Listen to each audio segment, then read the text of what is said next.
உங்களுக்கு வந்து ஒரு ஃபியர்லாம் இல்ல. மேம் சொன்னாங்க நீங்க பயப்படுறீங்க அப்படின்னு. எனக்கான அப்படிலாம் தோணல. எல்லாருமே வந்து ரொம்ப ரொம்ப கான்பிடென்ட்டா பாடுறீங்க. அது வந்து first I think I will appreciate. ஓகேவா? ஸோ செகண்ட் திங் இஸ் ரொம்ப நீட்டா ப்ரெசென்ட் பண்றீங்க. மிஸ்டேக்ஸ் இருந்தாலும் இல்லாட்டியும் அதை வந்து நீங்க you are not bothered. Just throwing it off very neatly. Stage ஷோல பாடுறதுக்கு சில சாங்ஸ் நல்லா இருக்கும். அதெல்லாம் அது ஒரு டைப்.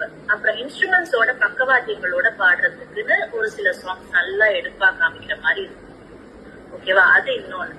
நம்ம தனியா சோலோ பண்ண போறோம், ஸ்ருதி வச்சுட்டு ஸ்ருதி இல்லாம பண்றோம் அப்படின்னா அதுக்கு ஒரு சில செட் ஆஃப் சாங்ஸ் இருக்கும். சோ அந்த மாதிரி சாங்ஸ் சூஸ் பண்ணிக்கோங்க. உங்க வாய்ஸ் லெவலுக்கு நீங்க எவ்வளவு ஹையா பாட முடியும், எவ்வளவு லோவா பாட முடியும், அதை பேஸ் பண்ணி நீங்க எடுத்துக்கோங்க.